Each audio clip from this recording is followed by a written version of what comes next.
প্রিয় দর্শক, সাজ্জাদ কাদেরের প্রীতি নিন, শুভেচ্ছা নিন।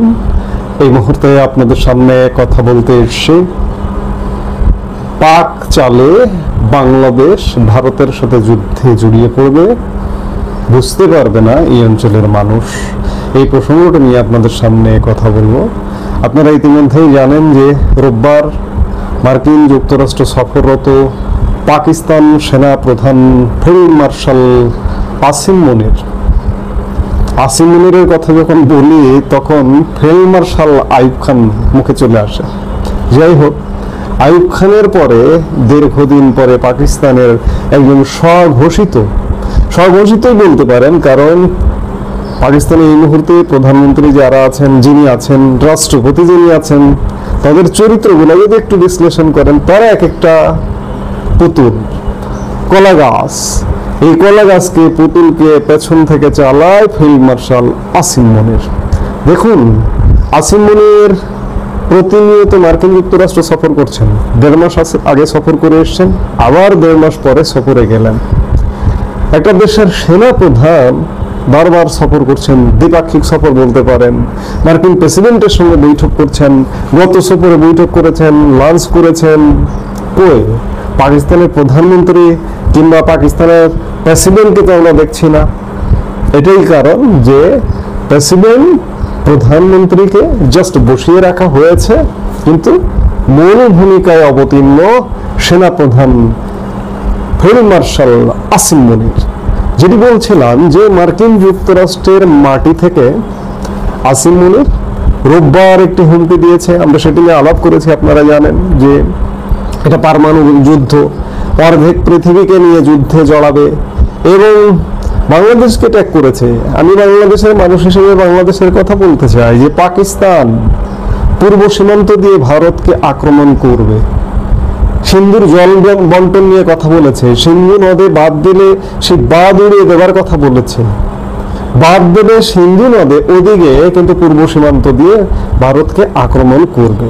তাই আমি শিরোনামটা বলছিলাম যে বাংলাদেশকে নিয়ে পাকিস্তান ভারতের সাথে একটা যুদ্ধে জড়িয়ে যাবে এবং সেই যুদ্ধ হঠাৎ করে হবে।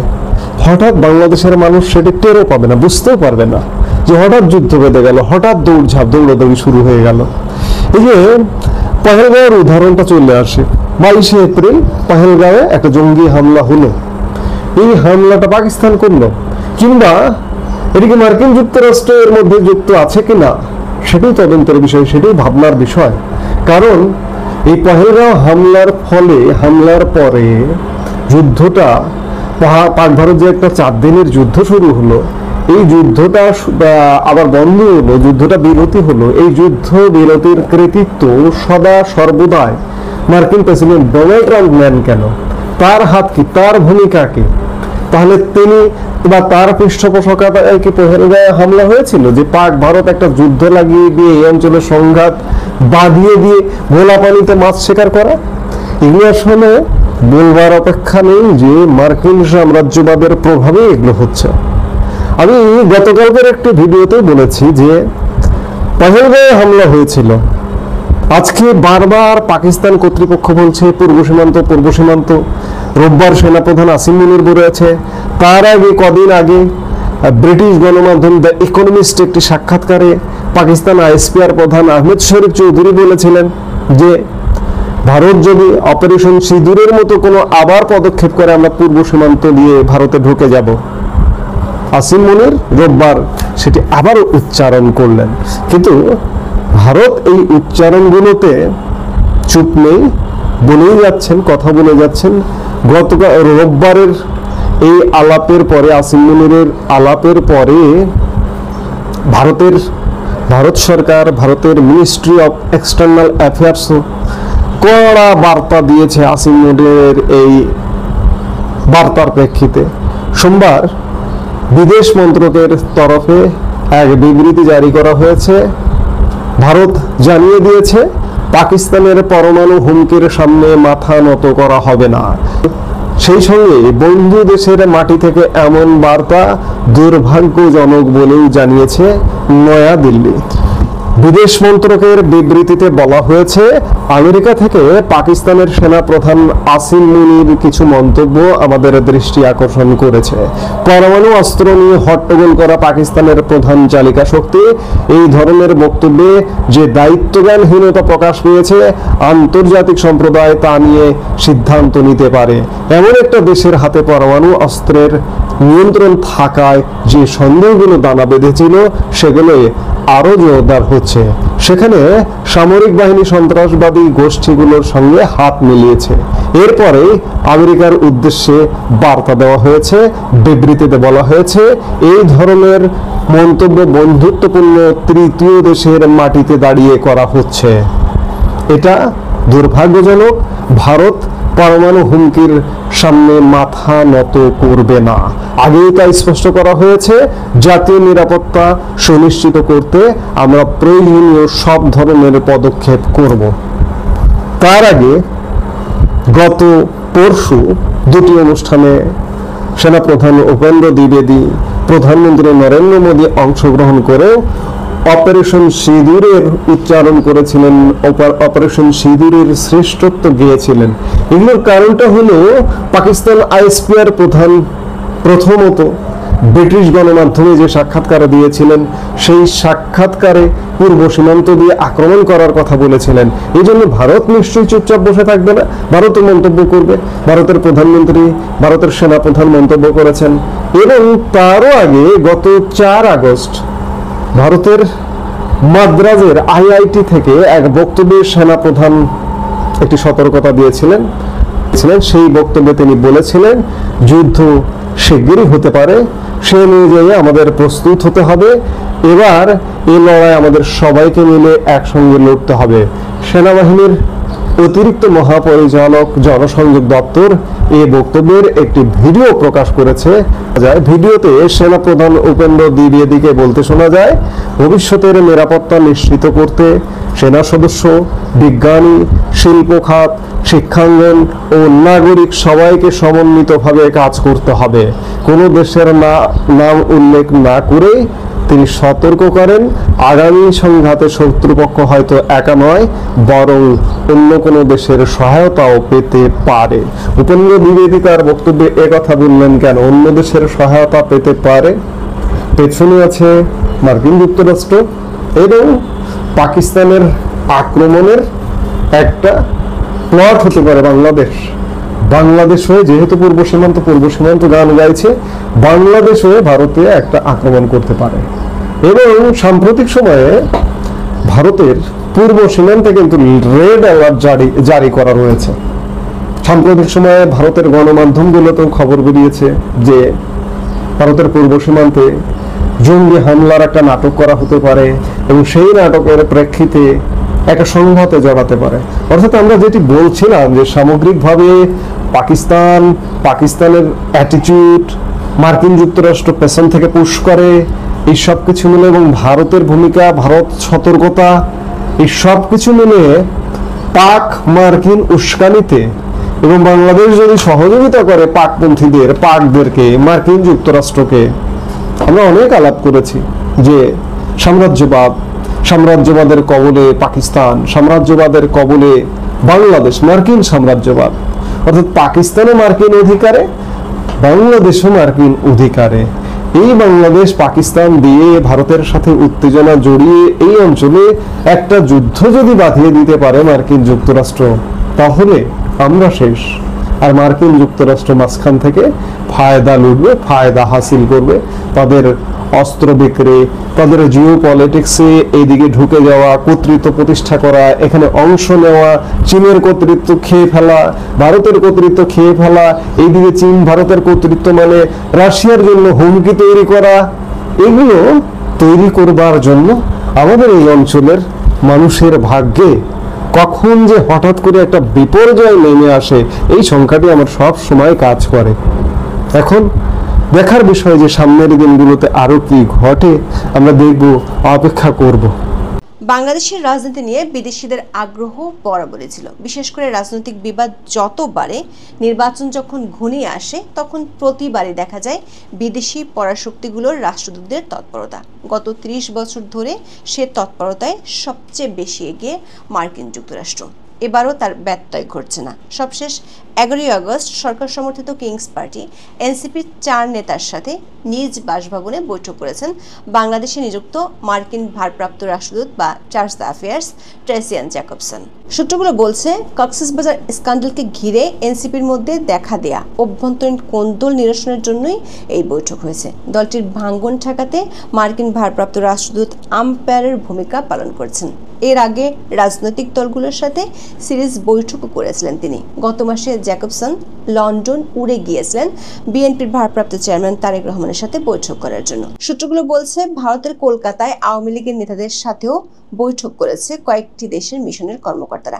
বিদেশিদের এমন তৎপরতায় প্রশ্ন উঠছে, আবার কি সেই পর্দার আড়াল থেকে সেই টুরিস্ট গ্রুপ কলকাঠি নাড়তে শুরু করেছে? 2007 সালে রাষ্ট্রদূতদের টুরিস্ট গ্রুপের তৎপরতাকে অনেকেই বিদেশি ষড়যন্ত্র বলে থাকেন। বিগত কয়েকটি নির্বাচনেও মার্কিন রাষ্ট্রদূত সহ পরাশক্তিগুলোর তৎপরতা ছিল চোখে পড়ার মতো। এর মধ্যে কোনো রাজনীতিবিদ বলা শুরু করেছে, ফেব্রুয়ারিতে আদৌ নির্বাচন হবে কি না সেটি নির্ভর করছে মার্কিন যুক্তরাষ্ট্র কি চায় তার উপর। এই কথা যদি সত্যি ধরে নেয়, তাহলে কি এদেশের আন্দোলন, জনগণের রায় এসব কিছু লোক দেখানো? বিস্তারিত জানতে চলুন যাওয়া যাক বিশ্লেষণ।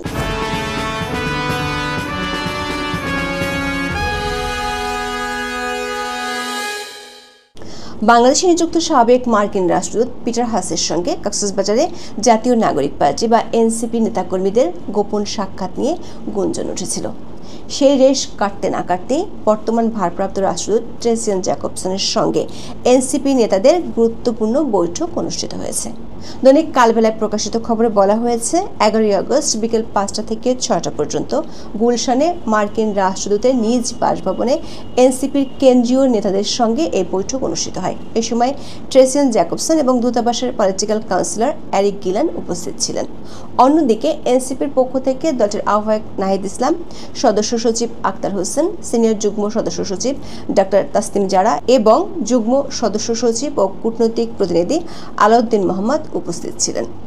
কালবেলার খবরে বলা হয়েছে, মার্কিন রাষ্ট্রদূতের নিজ বাসভবনে অনুষ্ঠিত ওই বৈঠকে বাংলাদেশের বর্তমান রাজনৈতিক পরিস্থিতি, আসন্ন জাতীয় নির্বাচন, গণতান্ত্রিক প্রক্রিয়া এবং আন্তর্জাতিক সহযোগিতা নিয়ে মতবিনিময় হয়েছে। রাষ্ট্রদূত জ্যাকবসন আসন্ন নির্বাচন নিয়ে এনসিপির পরিকল্পনা সম্পর্কে জানতে চান।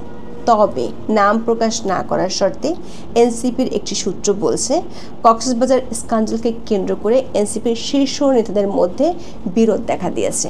আবার এই স্ক্যান্ডালে সাবেক মার্কিন রাষ্ট্রদূত পিটার হাসের নাম আলোচনায় আসায় বিব্রতকর পরিস্থিতিতে পড়েছে বাংলাদেশের মার্কিন দূতাবাস। এনসিপির বিরোধ মেটাতে মার্কিন রাষ্ট্রদূতের বাসায় করণীয় নিয়ে আলোচনা হয়েছে। সূত্রগুলো বলছে, এনসিপি নেতাদের বিরোধ মেটানোর জন্য মার্কিন ভারপ্রাপ্ত রাষ্ট্রদূত যে মধ্যস্থতা করছে, এটি নতুন কিছু নয়। এর আগে একাধিকবার জাতীয় পার্টির ভাঙ্গন ঠেকাতে দেশটির রাষ্ট্রদূত অতীতে মধ্যস্থতা করেছিল। কক্সবাজার স্ক্যান্ডাল নিয়ে নানা মত এবং এর নানামুখী প্রতিক্রিয়া একটি বিষয় স্পষ্ট, ঘটনা যাই ঘটুক, সাধারণ মানুষজন যে বিশ্বাসের আসনে শেখ হাসিনা সরকারকে পতনের আন্দোলনের নায়কদের বসিয়েছিলেন, সে অবস্থানে তারা আর নেই।